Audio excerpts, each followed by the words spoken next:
ആദ്യത്തെ ദിവസം തന്നെ ഞാനിവിടെ വന്ന് കുറച്ച് കല്ലുകളുമായിട്ട് താഴെ വിടുന്നത് നിങ്ങൾ കണ്ടു കാണും അല്ലേ? ആ കല്ലുകൾ ഇന്നലെയാണ് ഇളകിയത്.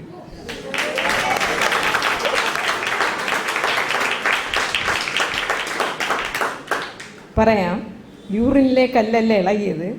30-35 വർഷമായി ഞാൻ എൻ്റെ മനസ്സിൽ കൊണ്ടു നടന്ന വൈരാഗ്യം, വിദ്വേഷം, വെറുപ്പ്, ഭയം, ആകുലത, ഉത്കണ്ഠ, ഇതെല്ലാമാണ് ഇളകിയത്.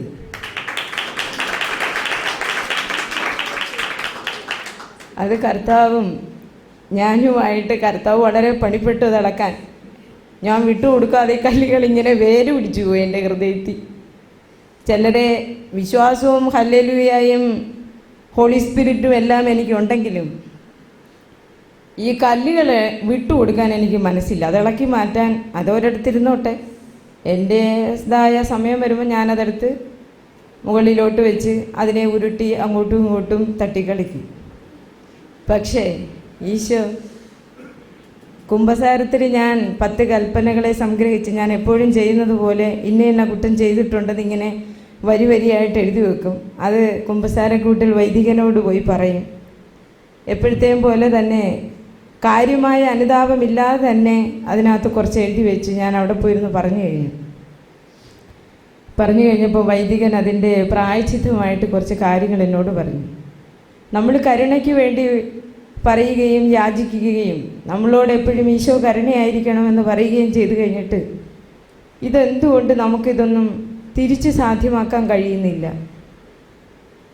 അന്നേരമാണ് എൻ്റെ കല്ലുകൾ കാട്ടം വെച്ച് തുടങ്ങിയത്. കുറേ മണിക്കൂറുകൾ എത്രയാണെന്നൊന്നും എനിക്കറിയില്ല. ഈശോ നന്നായി പണിപ്പെട്ടു ആ കല്ലുകൾ ഇളക്കാൻ. വളരെ വളരെ വളരെ പണിപ്പെട്ട് ആ കല്ലുകൾ പിഴുതു മാറ്റാൻ തുടങ്ങി. ആരാധന സമയത്തോടുകൂടി എൻ്റെ ഹൃദയം കിളച്ച മണ്ണായി. ഇന്ന് രാവിലെ സ്വർഗസ്ഥനായ അപ്പൻ അതിനകത്തൊരു കടുകുമണി നട്ടിരിക്കുകയാണ്. ഇനി അത് കിളിർക്കണം, വലുതാകണം.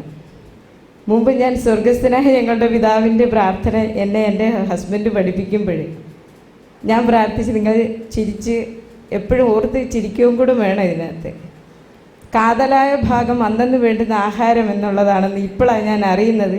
പക്ഷേ അന്ന് എനിക്കൊരു കാതലായ ഭാഗമുണ്ട്. കാരണം ഞാൻ നല്ല ദരിദ്ര കുടുംബത്തിൽ ജീവിച്ചതാണ്. അപ്പം ഞാൻ എൻ്റെ ഭർത്താവിൻ്റെ കൂടെ വന്ന ശേഷമാണ് 3 നേരം ഭക്ഷണം കഴിക്കുന്നത്. ഭയങ്കര സന്തോഷമാണ്.